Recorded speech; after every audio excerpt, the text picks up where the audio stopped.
question because it is still very relevant. And in fact, it's more relevant now. It has a timeless essence to it. It presents both sides of the argument, and it allows the audience to draw their own conclusion, which I think is good. You know, Rene, after 30 years, just a little while ago, we were upstairs looking at one of the early performances we did of the Silver Dollar, which was back in '87. And as I was watching it, I still realized that the relevance of the words that you wrote in the play are just as poignant, today as they were back then. And so, for me, 30 years, being involved in the production, it doesn't seem that long. And yet, the issues that we talked about back then are still pretty much the issues that are relevant and important that have not been resolved today. War, poverty, immigration, and now the issues now that have come to the forefront that are being forced to be dealt with, and how they're dealt with. We've actually returned probably Silver Dollar too. 30 years, Silver Dollar has been going on. What are your feelings? Do you think it's still important? Do you watch it, or? Of course, I think it's very important that we keep history in context with what happened and in context with a play of this nature. Well, I think the play is still very relevant because the issues of racism, the issues of violence, the issues of police involvement in communities of color, the issues of war and peace and adventures of the United States military in far-off places are all issues that we're still dealing with in the 21st century as we did in the 20th century. I think that the problem with many of our young people is that they're losing their identity as a result of Americanization in the schools. So it's really important to get this out to the students throughout Los Angeles and throughout the country, because people don't know the history. And how can we talk to our kids if they don't know what really happened at that time? And this play helps us tell a story. A play of this nature, of how it was written, you almost ask yourself every time, I know I do, every time we go into production, I ask myself, I said, gee, will there ever be a need not to have to do the play? And I hope we reach that day where we write a play about peace. Robert, the character of Robert, right? Yeah, he plays. What's Robert, man? What's his script? Well,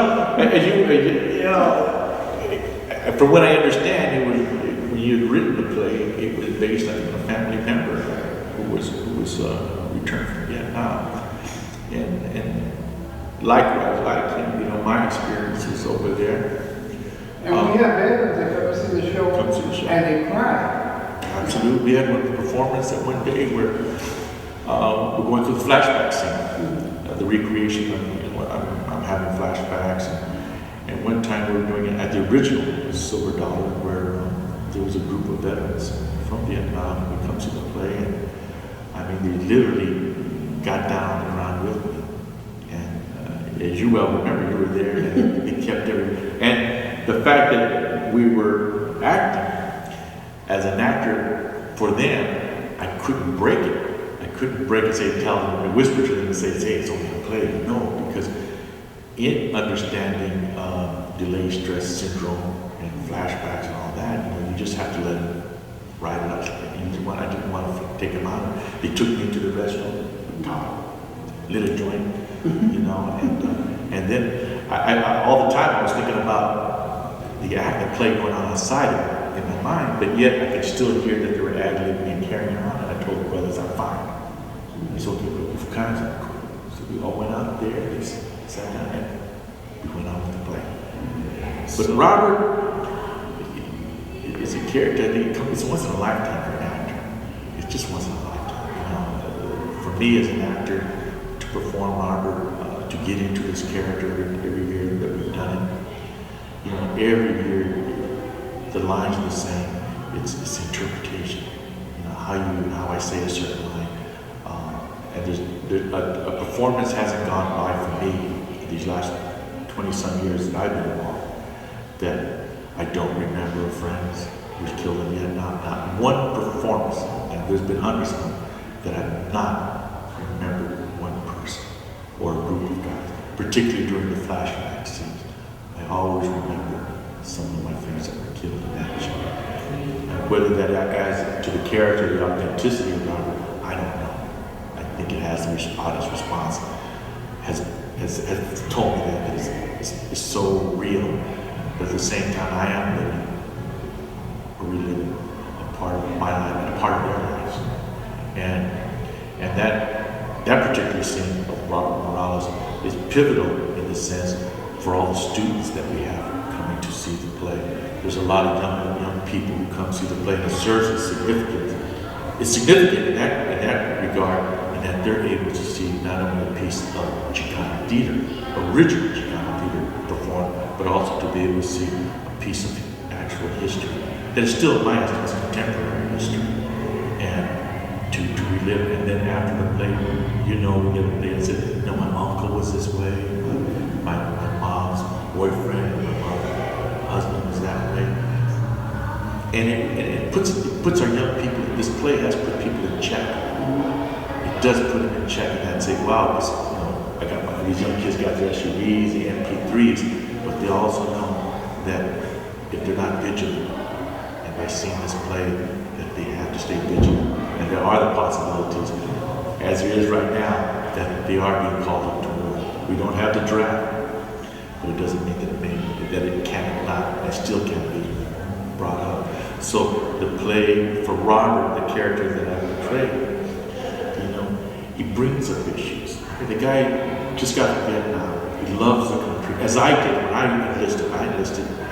And I was a Chicano in my estimate as the Ron Coburn. I was a Chicano. I was red, white, and blue, rah-rah, American pie.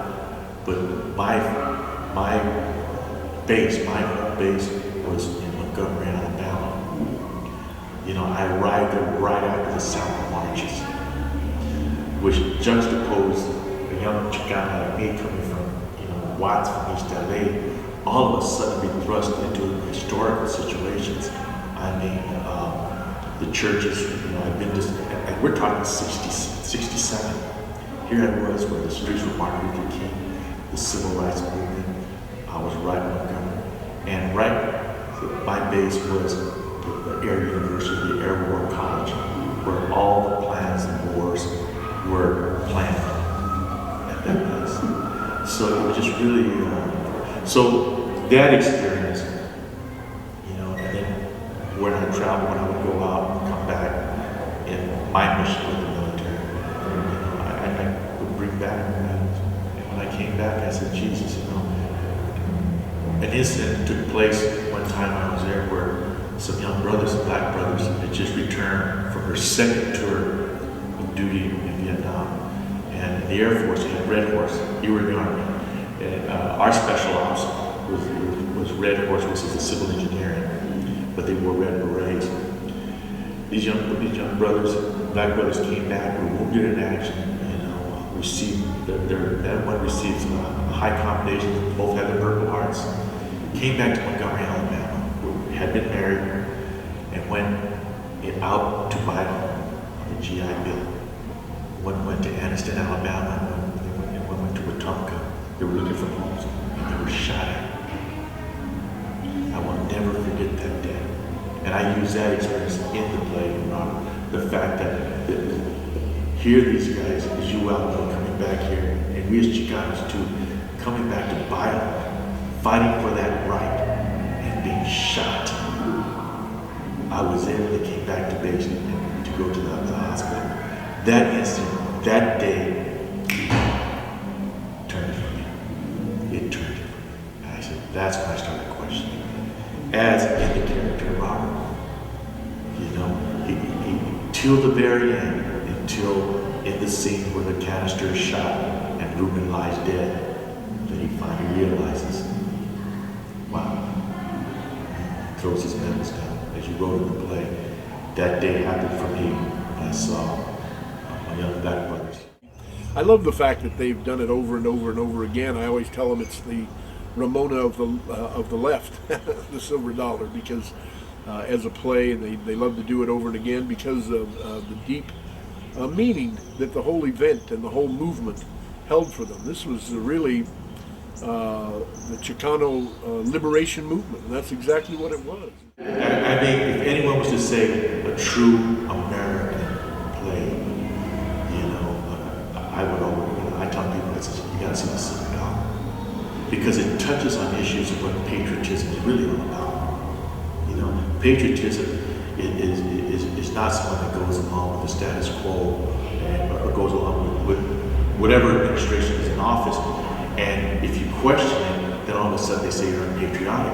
But to me, or un-American, but that's why we fought. You went to fight, I went to fight, and that is for that right to say, look, I have a vested interest, in how this country is run. Whether I vote for an administration or not, I still have that right, and I should never be questioned. No American should ever be questioned when they say, look, I don't agree with you.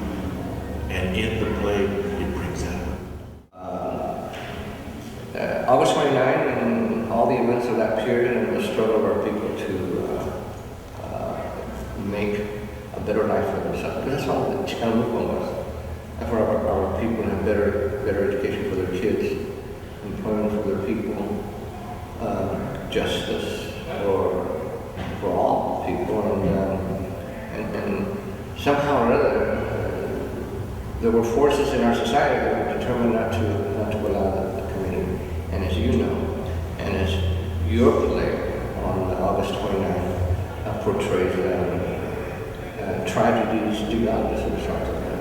And certainly the death of Rene Salazar is one tragedy that happened that has yet to be resolved. Rene Salazar was not killed the way the official story is. And I think the fact that you're keeping him is very important. That I think comes out very strong is the family, the deterioration of the family in having no pride in their roots and identity. And that's I believe, the heart of kind of like a destruction or a maladjustment of our people. Because kids are destroyed and the families are destroyed, and therefore we will not really fight for our kids if we're not happy. And the play is, it's like agitprop theater. I like it. It's political, it's didactic, but it's also humorous. And it pushes issues over and over again. And that the young man, Ricardo, who hangs out at the bar, which is actually a relevant scene, because when you're unemployed, when you're not happy at home, or when you're avoiding life, that's where you might go. Instead of finding shelter and love with your family and friends, you go to the bar. So you have all these maladjusted people, sad, in the bar talking about life. And he has such shame in himself, about himself. He is ashamed of his culture, and he'll put down the Mexicano that comes into the bar. And he'll put down his family, and then he has flashbacks. And this play deals with that, the Vietnam War, but the kids went marching, we supported the kids. These types of productions, which are very revolutionary in many senses, in a dramatic artistic format that more traditional theater groups won't do, because it's controversy in format. So it is a timeless piece and very much relevant to the Chicano, Mexicano, Latino movement, but we as Chicanos at that time related to it in various ways as August 29, 1907, and what that day is characterized in the play. Joe Sandoval, been involved in the theater, the Chicano theater, been involved in the Teatro, and also a person that was actually there at the moratorium of August 29, 1970, and also in the jail. So we're going to touch upon all these. Being a character in the play, you played a part of Joe. Correct. about the silver dollar being involved? Well, I think it was a very good experience. I enjoyed it. It was a character that I could relate to, in that I had a girlfriend, and she wasn't my wife, but she might as well have been. But then I also had another girlfriend, sort of like it was typecasting, and I was going back and forth between the two. And except in real life, they both found out about it, and then I ended up losing both of them. So at least in the Silver Dollar, it was a happy ending. I ended up with Gloria. Yeah, but the character of Joe, kind of, you know, when it was written, he was the representative of a certain type of person that exists. You know? Well, Joe was a typical Chicano at the time. He was a person that maybe used to hang out at the Silver Dollar and some of the other bars on Woodgate Boulevard.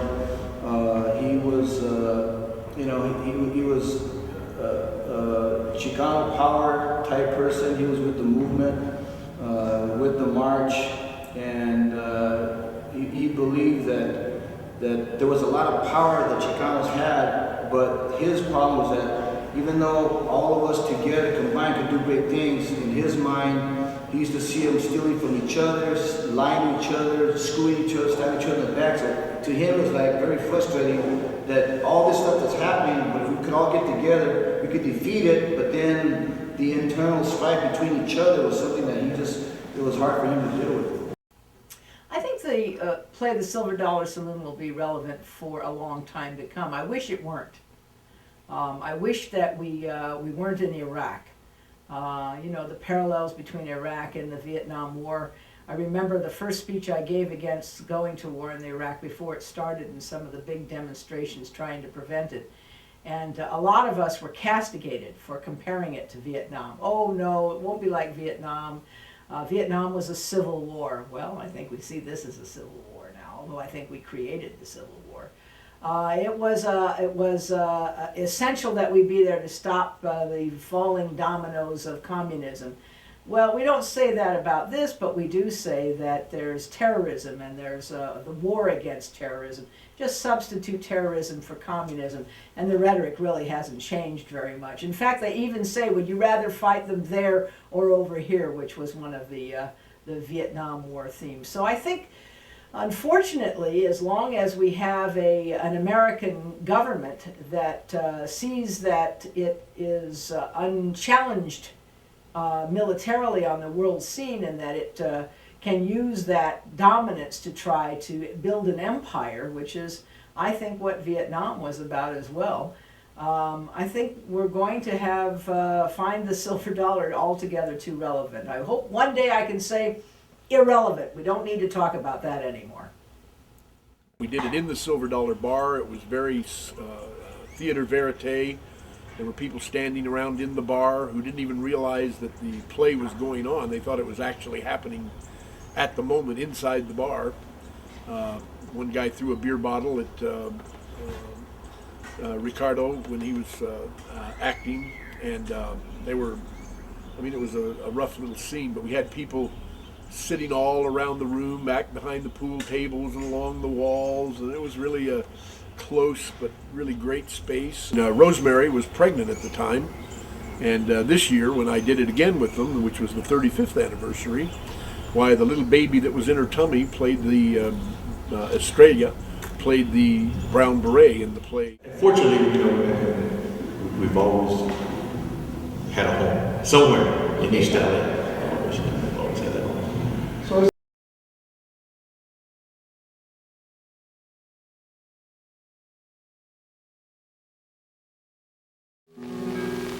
this is a moratorium. This is for La Raza. Yes, to us, and to the world to see. La Raza Mexicana shall be history. Well, basically what happened, you had, something like 35,000 people at the rally area, and people started going to the Greenville liquor store next door, and a young lady from Montervilla threw a bottle at the police, and then more police came, and the riot started from there. And the riot finally, actually, rioters actually chased the police out of the park, but they set up a second riot line on Whittier, Indiana. And then there was another riot line set up down Hicks Avenue where the gangs were fighting the police. So it turned into a real battle zone. And in the middle of that battle zone, I was able to talk to Ruben Salazar. Oh, you actually spoke? Yeah, I spoke to Ruben. And Ruben was wearing black slacks and a white long sleeve silk shirt.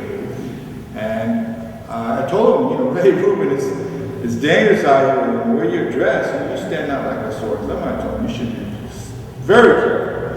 And Ruben said, oh, I'm not worried. I was a reporter in Vietnam, and I never had no problems in Vietnam, and why should I have a problem here? And I told him, well, here it's a lot different. It's very different. I told you to be careful today. And a couple of hours later, he was killed.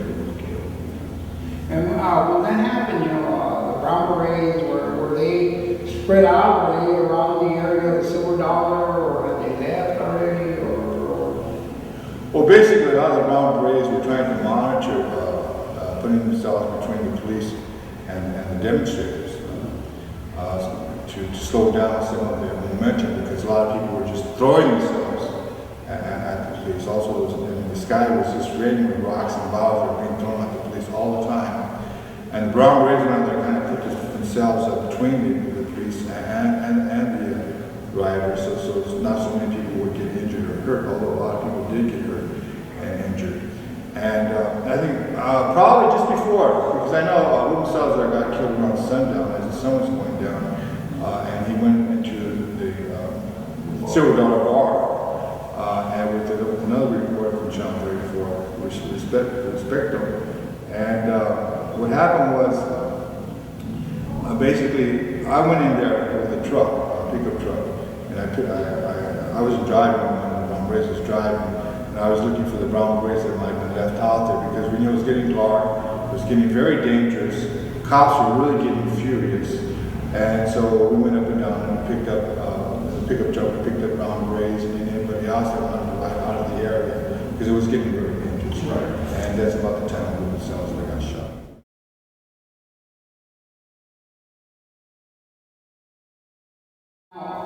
You were there on August 29th, 1970. Yes, I was. What do you feel? What's going on? Well, I was at the flashpoint where all the stuff started when the police came in. When suddenly we saw this just monstrous number of sheriffs walking toward us in these riot helmet with batons and things down over their face and shields. And I'm thinking, I can't imagine why. It's been such a peaceful day. It was got to be almost like a festival in the park. Before coming to the march that day, my father, or actually my stepdad, but he had been raising us since I was 10 years old in the 3rd grade. Well, he was working in Hollenbeck Division, and when he found out that I, my sister, my brother, and a bunch of our friends were going down there, he said, do not go down there because it's going to break out into a big riot. I said, well, what are you talking about? It's a peaceful demonstration. And that's what it was promoted to be, a peaceful demonstration. We're going to march and then go to the park and all kinds of stuff was going to happen. And he says, he goes, if something happens, he's not saying that there was something that's going to happen, he goes, but with that many people, he goes, if you're down there and you get swept up and whatever happens, he goes, don't call me. So I said, nothing's going to happen, I'll be fine. Well, 4 hours later, I'm in the liquor store right there off of Indiana Whittier Boulevard.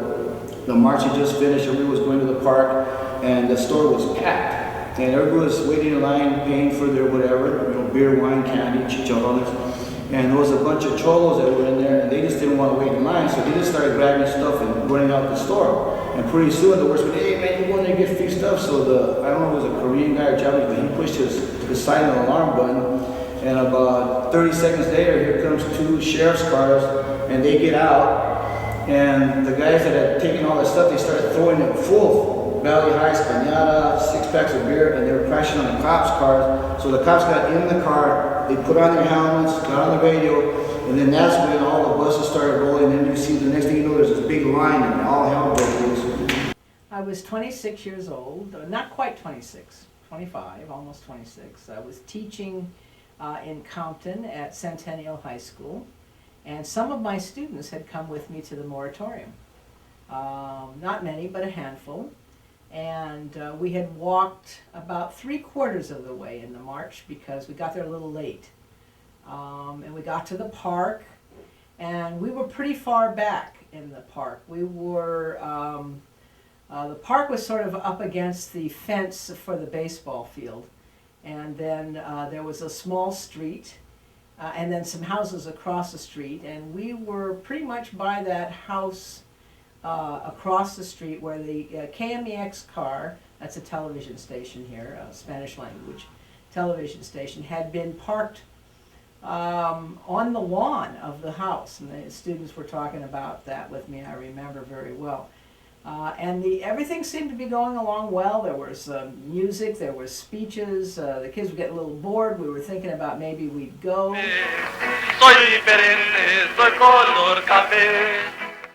Now, I was a kid of the 60s, so I knew tear gas, but tear gas used to be kind of a round metal canister with a stick on it that they would throw, and when it would hit the ground, it would make the gas come out, and of course we would pick the canister up and throw it right back at them. This time, however, it wasn't canisters at all. They were pellets that were about, I think they were about that long, and they were about that wide around.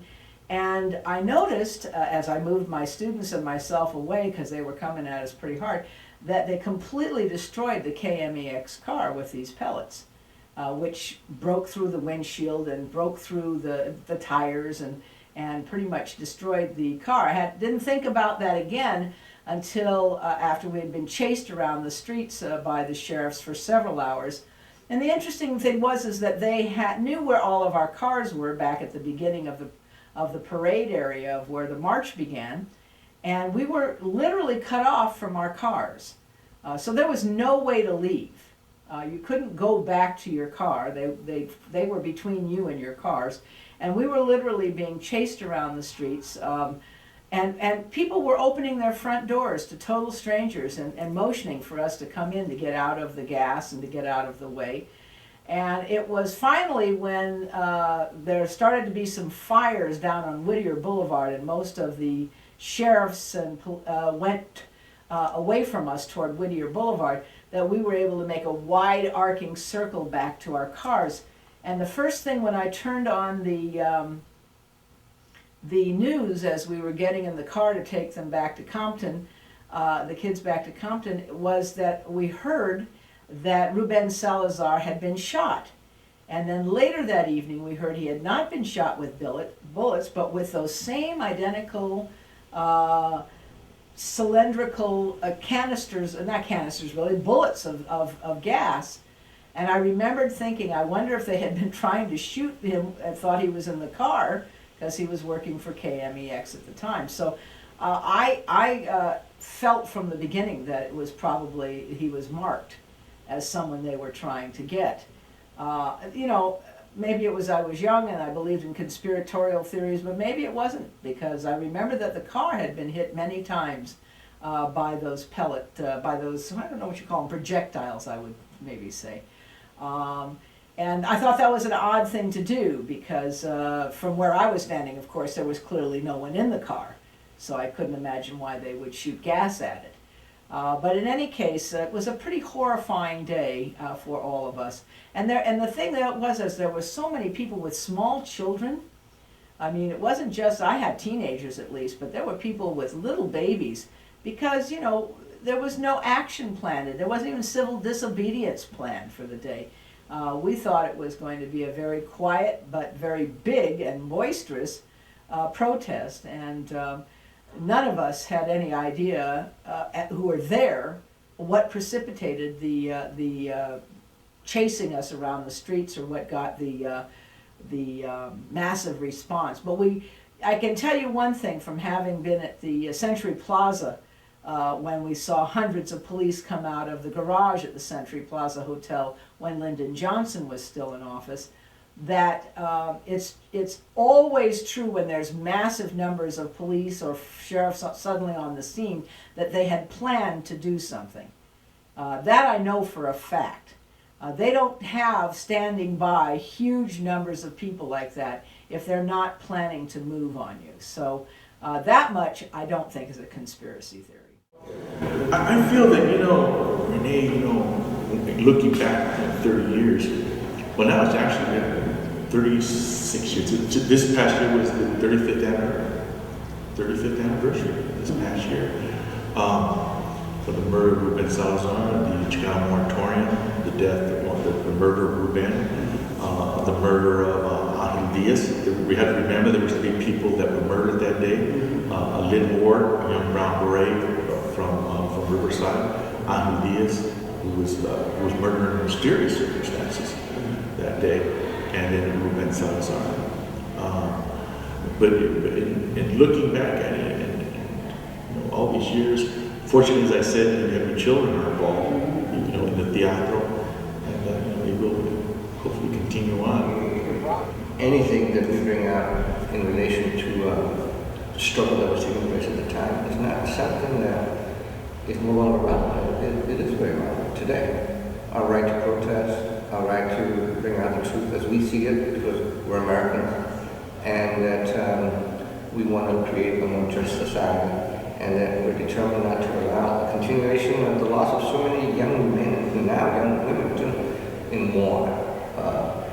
And certainly that was the case in Vietnam. And so, the tragic loss of an innocent life, like Ruben, an important life like Ruben Salazar.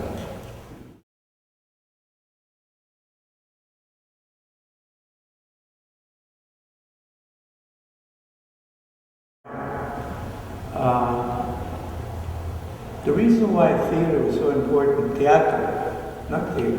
theater was so important in those days is because of the many changes, social changes that were coming about in the Chicano community. There was a new awareness of what we are culturally, even racially at that time.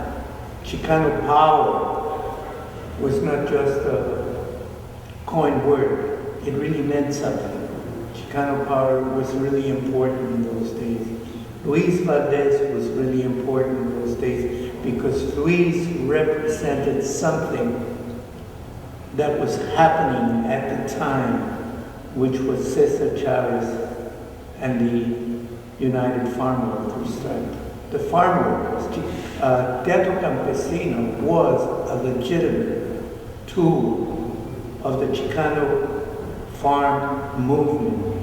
It was something that was very, very vital and important to Cesar Chavez and to Luis. And Luis was a great genius of a man, and he grew by leaps and bounds and took this farm workers movement and expanded it to include all the Chicanos in the cities as well as in the company. So with the evolution of this Chicano theater, a lot of changes were taking place at the same time among the people. We really finally had some sense of pride at being Chicano. We really had some respect for our culture. We really cared about where we came from. About this was in the 60s, this is now, and how things come back around. The need of the community begins to reassert themselves. The time right now is as ripe for teatro as it was in the late 60s. This is the perfect time. But in order to be able to conduct a war or a battle, you need soldiers.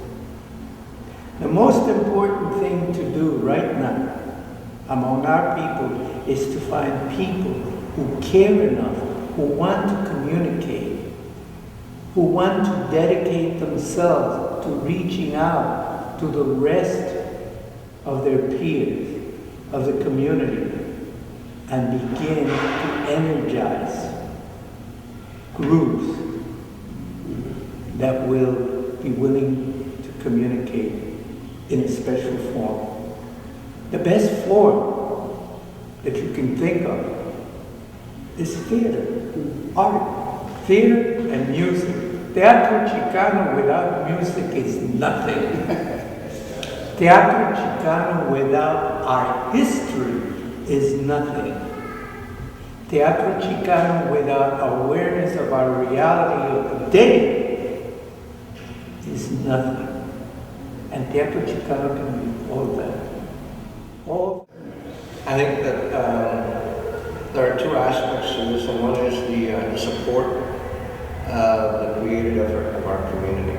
I think I have always thought that was a very, very important part, and that is the musicians, the actors, the artists of all, because they tend to portray the soul of our community. There's so few people that actually do it in a very creative way, bring out the story of our people. I think that's very, very good, and I support that. Theater is how we express how we feel. And teatro is different from even the formal written theater that you get in drama formally, but it really springs from the community. It's more community written, collaborated,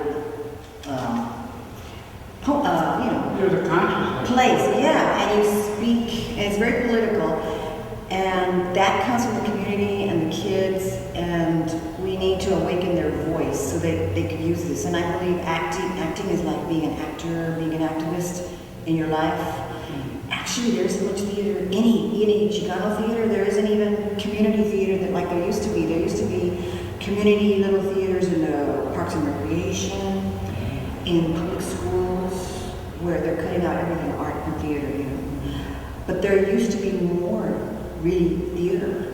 And you see less of that, and that's a very dangerous thing because we need to express ourselves because our voice is our power. The teatro, the youth political group, the art group at that time, was not only happening in California, it was happening throughout the United States and throughout Latin America in particular. It was happening really in other countries, but Latin America was very strong in using this tool. And we helped each other. It was very collaborative. It was almost like our family. We were very family structured, and our family were other actors and other directors that would come from South America, Buenaventura, Mascarones. Other theater groups would help out, but also fine artists like our socialist communist Siqueiros came and spoke to us, and he came and spoke to theater people. And he supported the youth, and it was just amazing because in California there were like 60 theater groups. In LA there were 15, maybe there were 4 in San Diego, 1 by the border. Up north there might have been 15, 20, because you also had your young youth workshops. And you had San Francisco, universities also had their own, and they really helped the community ones. San Francisco Mime Troupe. Everybody helped each other. We would have our symposiums where we would which I thought was nice. We would talk politics, and we would talk the technical theater part of it and the writing, and we would have Hollywood people. We're lucky to be in LA. Ralph Waite, a lot of left-wing, writers would give us support, give us workshops. So we were nurtured. We need that today. Teatro de los Niños, because as a mother, I felt we needed to use teatro to educate our children about their culture. But LA was the group that supported our group and helped me, and many adults such as you and Rosemary. Irma Garcia was wonderful with the Primavera, Teatro Primavera, and she worked with CASA, their political groups, many of them having to do with immigrant rights, housing. Many of the theaters work with these. And people like Irma from CASA, and our President Mayor was a member of CASA. He was an activist. Well, sure. A lot of us, I think, first were introduced to Chicano theater through Teatro Campesino from the farm workers. They had one show about new and used Mexicans that is still one of the ones that I find both hilarious and very poignant. And it talked about the different stereotypes that people have of Chicanos and Mexicans. And then for me, culture class is a part of that tradition, as of course is the Silver Dollar production. they're all about the same kinds of things. They're about using comedy to talk about very serious topics, using comedy to get you to relax enough maybe to hear a message that if somebody hit you, you know, straight in the head with it, you might say, oh no, I don't want to hear that, or I don't want to talk about that, or it's too serious. So I think the use of humor in Chicano urban type, or even rural, I guess farm workers are rural, but in modern Chicano theater is a use, I think that is very helpful in getting people to look at reality, even though sometimes we try to avoid it because it's painful. If you believe, you have power. And that's the thing, we gotta give them something to believe in. And teatro can do it.